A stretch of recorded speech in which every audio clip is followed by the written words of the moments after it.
संसद के इतिहास में पहली बार ऐसा होने जा रहा है जब गांधी परिवार के तीन सदस्य एक साथ पार्लियामेंट में मौजूद हो सकते हैं। राहुल गांधी रायबरेली से, तो वहीं लोकसभा से रहेंगे। कांग्रेस ने प्रियंका गांधी वाड्रा को केरल की वायनाड सीट से लोकसभा पहुंचाने की सोची है और राज्यसभा में सोनिया गांधी पहले से ही मौजूद हैं।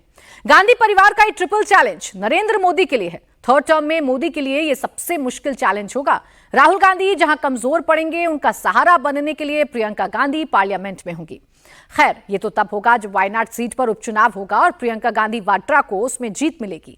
अगले एक सप्ताह के भीतर कभी भी लोकसभा की बैठक शुरू हो सकती है। संसद बैठने से पहले नरेंद्र मोदी के खिलाफ फॉल्स नैरेटिव का बाजार गर्म किया जा रहा है। ऐसी बातों का रूट कहां है, उनका कॉज कहां है, आपको इस रिपोर्ट में दिखाते हैं। क्या संसद से महात्मा गांधी की प्रतिमा हटा दी गई है? क्या बाबा साहब को भी संसद से बाहर कर दिया गया है? संसद से महापुरुषों की प्रतिमा को हटाकर कहां रखा गया है? क्या मोदी ने विपक्ष से प्रदर्शन करने की जगह छीन ली है? क्या ईवीएम मशीन मोबाइल फोन से चलती है? क्या ईवीएम चलाने के लिए ओटीपी की जरूरत होती है? क्या नरेंद्र मोदी सैर सपाटे के लिए इटली गए थे? मोदी पोप से मिले तो कांग्रेस का दिल क्यों जले? क्या मोदी गठबंधन साथियों के प्रेशर में काम कर रहे हैं? क्या नई लोकसभा में स्पीकर की कुर्सी बीजेपी के हाथ से निकलने वाली है? नई लोकसभा की बैठक से पहले नए नैरेटिव बनाने का खेला चल रहा है। जब से चुनावों में संविधान और आरक्षण खत्म करने वाला नैरेटिव चल निकला है, मोदी के विरोधी उसी लाइन पर दौड़ने लगे हैं। हमला करो और भाग जाओ, गोला दागो और पकड़े जाने पर माफी मांग लो। आज हम आपको बताते हैं कि फॉल्स नैरेटिव की फैक्ट्री कैसे चलती है, यह फैक्ट्री किसने लगाई, इसका ऑपरेटर कौन है और इसका बेनिफिशियरी यानी लाभार्थी कौन है। फॉल्स नैरेटिव के फैक्ट चेक के लिए आपको सबसे पहले लेकर चलते हैं संसद भवन। संसद भवन परिसर में प्रेरणा स्थल बनाया गया है, जहां सभी महापुरुषों की प्रतिमाएं लगाई गई हैं। रविवार 16 जून 2024 को वाइस प्रेसिडेंट जगदीप धनखड़ और लोकसभा के पूर्व स्पीकर ओम बिरला ने इस प्रेरणा स्थल का उद्घाटन किया। गौर से देख लीजिए, यहां महात्मा गांधी की प्रतिमा भी है, यहां बाबा साहेब भीमराव अंबेडकर की प्रतिमा भी है, यहां छत्रपति शिवाजी महाराज भी हैं और संसद भवन परिसर में जिन महापुरुषों की प्रतिमाएं लगी थीं, उन सब की प्रतिमाएं यहां इस प्रेरणा स्थल पर लगी हैं। इन सब प्रतिमाओं को सम्मानपूर्ण तरीके से एक स्थान पर लाए। आने वाला समय ये प्रेरणा स्थल सभी संसद देखने वाले आगंतुक अतिथियों और नौजवानों के लिए विशेष स्थान होगा। संसद के अंदर जो कुछ भी निर्माण या संसद में जो भी कुछ परिवर्तन होता है, उस परिवर्तन को करने की जिम्मेदारी लोकसभा अध्यक्ष के नाते मेरी होती है और मैंने समय समय पर इस विषयों पर अलग अलग तरीके से बात की है और लोगों का मानना था कि हमें इन अलग अलग प्रतिमाओं को, जो महापुरुषों के जीवन अब के बारे में इतनी अच्छी जानकारी एक साथ मिलेगी, इससे बहुत नया प्रेरणा स्थल वाकई में देश के लिए और आने वाली पीढ़ी के लिए प्रेरणा स्रोत होगा। ऑफिशियल पोजीशन आपने देख लिया, मगर नैरेटिव क्या बनाया जा रहा है? कांग्रेस के प्रवक्ता और कांग्रेस का इकोसिस्टम कल से ही यह बात फैला रहा है कि संसद भवन से गांधी प्रतिमा हटा दी गई। जहां विपक्ष के सांसद सरकार के खिलाफ धरना देते थे, वो जगह ही खत्म कर दी गई। कांग्रेस का इकोसिस्टम ये दो तस्वीरें भी फैला रहा है। एक तस्वीर में गांधी प्रतिमा के नीचे लगी पत्थर की टाइलें हटाई जा रही हैं। दूसरी तस्वीर में बाबा साहब भीमराव अंबेडकर की प्रतिमा के आगे कुछ टाइल वर्क हो रहा है।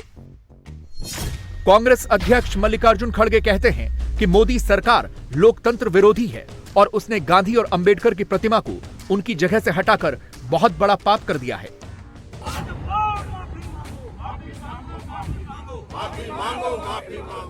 मोदी सरकार के पिछले 10 साल में महात्मा गांधी की ये प्रतिमा हमेशा हेडलाइन में रही। विपक्ष के सांसद सदन से ज्यादा यहीं दिखते थे। सदन में नंबर न जुटा पाओ तो गांधी जी की प्रतिमा के आगे खड़े होकर हेडलाइन में आ जाओ। विपक्ष ने लगातार ये ट्रैक पकड़कर रखा।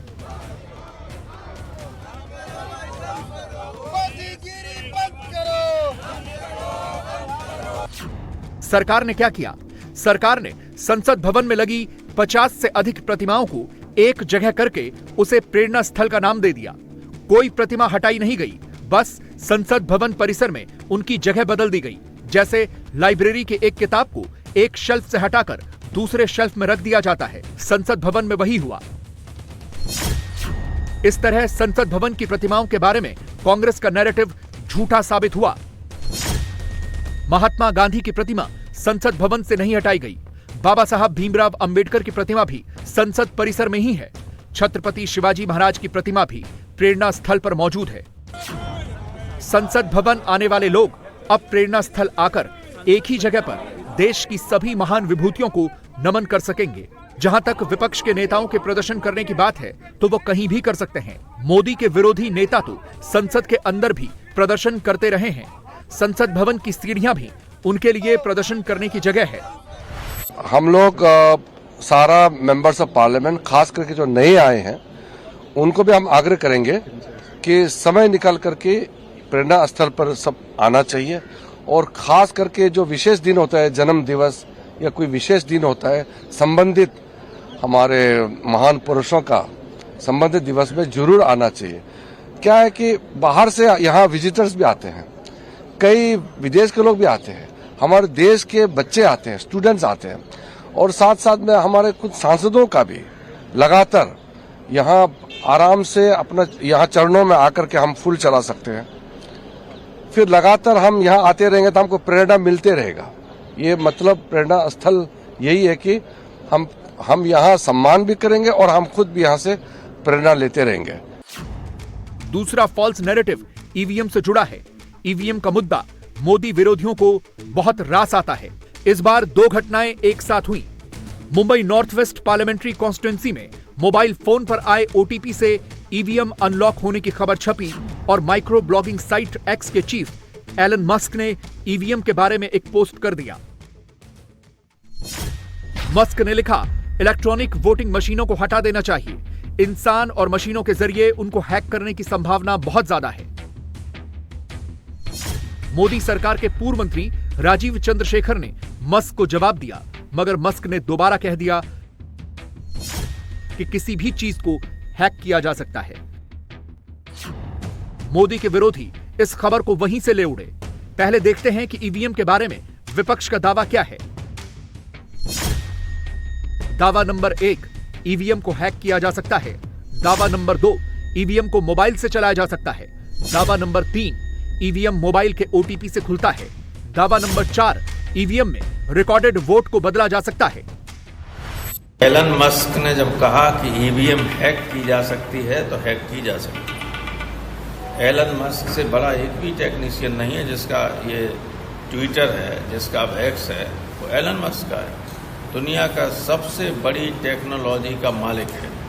जब वो कहता है कि ईवीएम हैक हो सकती है, ईवीएम में डाटा फीड किया जा सकता है, तो जो हमारे यहाँ लोगों को संदेह था वो सही है। और इसीलिए हम लोग पहले से भी कहते आए थे कि ईवीएम की जगह बैलेट पेपर से वोट पड़ना चाहिए। दुनिया में जहाँ लोगों ने चलाई ईवीएम पहले, वो बंद की और बैलेट पेपर से ही चुनाव होता है। अमेरिका, इंग्लैंड जैसे एडवांस कंट्रीज में भी, जर्मनी में भी। विपक्ष 2014 से ही ईवीएम पर सवाल उठा रहा है। इस साल 4 जून को आए नतीजों के बाद उम्मीद थी कि ईवीएम पर सवाल कम होंगे, लेकिन चुनाव खत्म होने के 12 दिन बाद ईवीएम का जिन फिर बोतल से बाहर आ गया है। इलेक्शन कमीशन यानी कौन? बीजेपी की एक्सटेंडेड ब्रांच जिस तरह से अमोल कीर्तिकर शिवसेना के उम्मीदवार को विजयी घोषित किया, एक बार नहीं 2 बार। सिंधे गुट के उम्मीदवार रविंद्र वायकर का एक रिलेटिव अंदर घूमता है और फोन यूज करता है, सीसीटीवी फुटेज पे दिख रहा है। और वंदना सूर्यवंशी ने ऑब्जेक्शन नहीं लिया है, अब उनके ऊपर एफआईआर लॉन्च किया। अब वनराई पुलिस स्टेशन से वो फोन बदलने की कोशिश चल रही थी 4 दिन से। मेरी जानकारी है वहां के जो पुलिस अफसर है, राजभर उनको छुट्टी पर भेज दिया। ये इस देश का ऐसा चुनाव का निर्णय है कि देश में ऐसे कितने चुनाव क्षेत्र में इस प्रकार से जो 100 या 1000 के दायरे में हार जीत हुई है, वो सभी क्षेत्र में उस प्रकार से चुनाव के नतीजे अपने कब्जे में लेने की कोशिश हुई है। भारत में जिन इलेक्ट्रॉनिक वोटिंग मशीनों से वोटिंग होती है उनके बारे में कुछ विशेष बातें आगे बताएंगे। उससे पहले खुद से कुछ जनरल किस्म के सवाल पूछकर देख लीजिए। अगर ईवीएम हैक होती तो बीजेपी मेजॉरिटी मार्क से नीचे क्यों रहती? अगर ईवीएम हैक होती तो मोदी के 18 मंत्री चुनाव कैसे हार जाते? अगर ईवीएम हैक होती तो मोदी की पार्टी यूपी में क्यों हार जाती? अगर ईवीएम हैक होती तो बीजेपी अयोध्या में कैसे पिछड़ जाती? अगर ईवीएम हैक होती तो वाराणसी में मोदी का मार्जिन कैसे कम होता? अगर ईवीएम हैक होती तो बीजेपी महाराष्ट्र कैसे हार जाती? और अगर ईवीएम हैक होती तो बीजेपी राजस्थान में कैसे 50-50 हो जाती? ये सब हुआ तब भी ईवीएम से ही वोट पड़े थे। रायबरेली में और वायनाड में भी, जहां राहुल गांधी 3-3.5 लाख वोटों से चुनाव जीते, वहां भी ईवीएम से ही वोट पड़े थे। अमेठी में जहां स्मृति ईरानी की हार हुई और कांग्रेस के किशोरी लाल शर्मा जीते, वहां भी ईवीएम से ही वोट पड़े थे। कम से कम देश के तमाम नेताओं को यह स्वीकार कर लेना चाहिए कि 2024 में ईवीएम हैक नहीं हुआ था। अगर ईवीएम हैक होता तो राहुल गांधी 2-2 सीटों से 2.5 लाख 3 लाख वोट से नहीं जीत जाते। अगर ईवीएम हैक होता तो बीजेपी सिर्फ 240 सीट नहीं जीतती। अगर ईवीएम हैक होता तो कांग्रेस पार्टी 99 सीटें नहीं जीतती। और अगर ईवीएम हैक होता तो उबाठा वाले लोग इतनी सारी सीटें मुंबई में नहीं जीत पाते। तो यह एक दुष्प्रचार कल अखबार के जरिए किया गया। आज मुझे अच्छा लगा कि जिस अखबार ने यह फर्जी खबर छापी थी उसने माफी मांग ली है। मैं चाहता हूं कि राहुल गांधी भी उस फर्जी खबर को आगे बढ़ाने के लिए माफी मांगे, और बाकी जिन नेताओं ने भी उस फर्जी खबर के आधार पर हमारे देश में लोकतांत्रिक व्यवस्था और चुनावी प्रक्रिया को बदनाम करने का षड्यंत्र रचा, उन सबको माफी मांगनी चाहिए। अब ईवीएम के बारे में कुछ सच्ची तकनीकी बातें। भारत में जिन ईवीएम से वोट पड़ते हैं वो सिर्फ भारत में यूज होती हैं। भारतीय ईवीएम स्टैंड अलोन मशीनें हैं, उनको मोबाइल से कनेक्ट नहीं किया जा सकता। भारतीय ईवीएम को इंटरनेट या डेटा पैक से भी जोड़ना संभव नहीं है। ईवीएम का कोई नेटवर्किंग सिस्टम भी नहीं है। तार से या बेतार से 2 ईवीएम को कनेक्ट नहीं किया जा सकता। ईवीएम से डेटा ट्रांसफर या ईवीएम में डेटा ट्रांसफर का कोई तरीका नहीं है। मुंबई नॉर्थ वेस्ट सीट पर 48 वोट के अंतर से हुई जीत हार के बाद जो बवाल मचा, उसमें मौका देखकर ईवीएम को भी लपेट लिया गया। ओटीपी वाली खबर को बढ़ा चढ़ाकर पेश किया गया। राहुल गांधी तक ने उसे प्रमोट किया, लेकिन जब उसी अखबार ने खेद जताते हुए अपनी खबर में सुधार किया तो उसे कांग्रेस के इकोसिस्टम ने दबा दिया। इकोसिस्टम ऐसे ही काम करता है। अपने फेवर की बात उठाओ, उसे बढ़ा चढ़ाकर नमक मिर्च लगाकर बताओ और खुलासा होने से पहले ही खिसक लो। मुख्य चुनाव आयुक्त के द्वारा आयोजित प्रेस कॉन्फ्रेंस में कल सभी प्रश्नों पर मिले जवाबों के बाद ये बहस समाप्त हो जानी चाहिए। चुनाव संपन्न होने के तुरंत बाद किसी भी पॉलिटिकल पार्टी के किसी भी नेता ने इस पर प्रश्न नहीं उठाए थे। एलन मस्क के वक्तव्य के बाद ये राजनीतिक सरगर्मियां तेज हुई। इटली में G7 समिट के दौरान प्रधानमंत्री और कैथोलिक ईसाई चर्च के सर्वोच्च धर्मगुरु पोप फ्रांसिस की मुलाकात हुई। पोप और प्राइम मिनिस्टर ने एक दूसरे को गले लगा लिया। दूसरे किसी भी राष्ट्राध्यक्ष को पोप ने वो सम्मान नहीं दिया जो उन्होंने नरेंद्र मोदी को दिया। लेकिन भारत में क्या हुआ? पोप से मोदी की मुलाकात का पोस्टर बना। इस पर केरल कांग्रेस के नेताओं को मिर्ची लग गई। मोदी और पोप गले मिले तो कांग्रेस के दिल जलने लगे। केरल कांग्रेस ने दुनिया भर के कॉमेडियंस के साथ पोप की मुलाकात को नरेंद्र मोदी की मुलाकात से जोड़ लिया।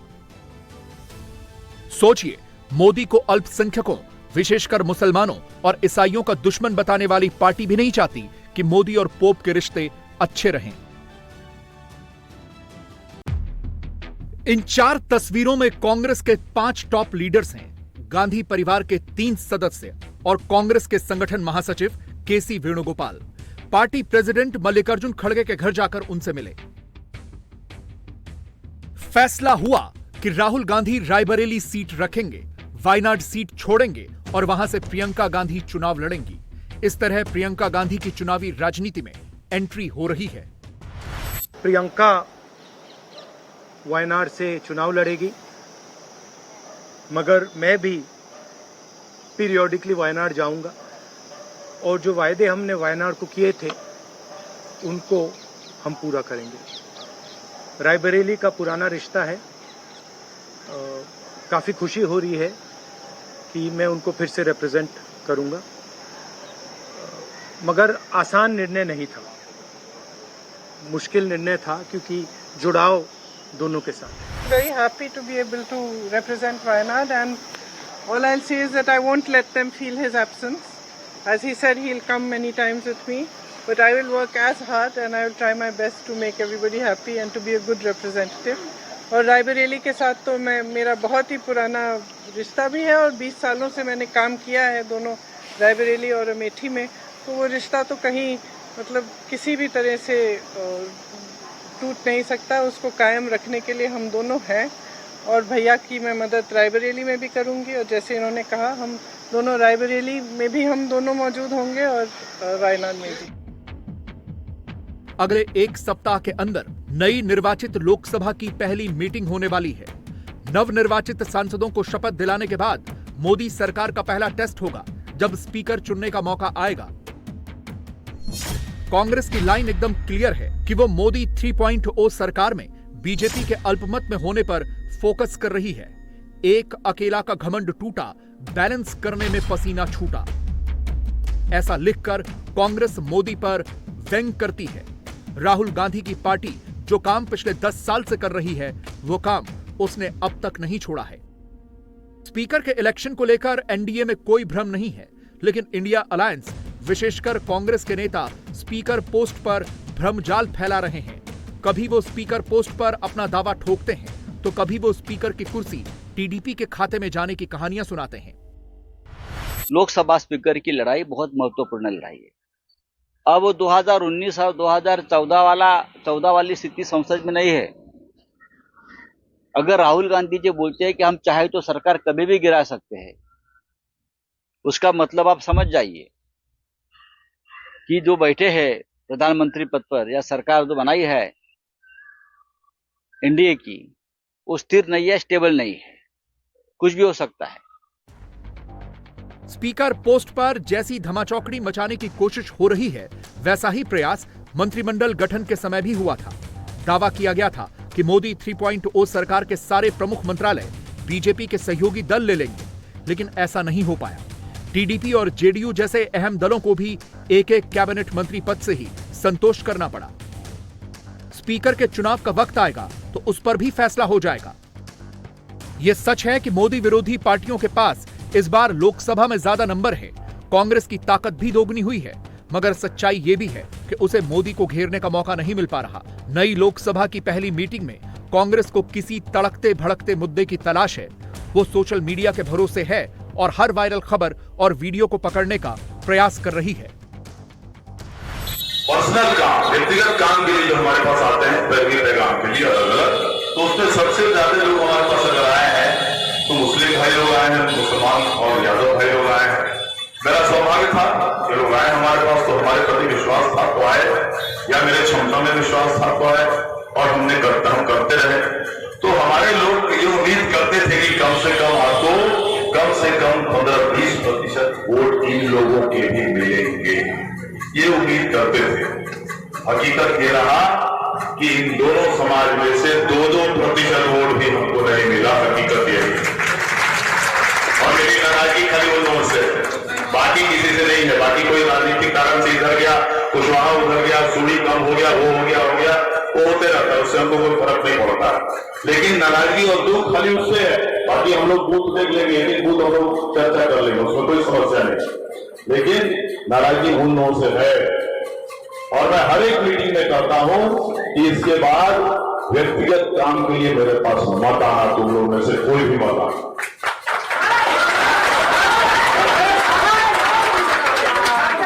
आओगे तो स्वागत है, चाय पिला देंगे, मिठाई खिला देंगे, काम के मामले में हाथ जोड़ लेंगे। बाबू 5 साल के बाद जब हमको वापस वोट दोगे, उसके अगले 5 साल हमसे काम ले लेना, ये बता के तब आना। सीतामढ़ी के जेडीयू सांसद देवेश चंद्र ठाकुर के बयान को भी मुद्दा बनाने की कोशिश हो रही है। यादव वोट नहीं मिला, मुसलमान वोट नहीं मिला, कुशवाहा वोट छिटक गया। जेडीयू सांसद के इन बयानों को बीजेपी और मोदी से कनेक्ट किया जा रहा है।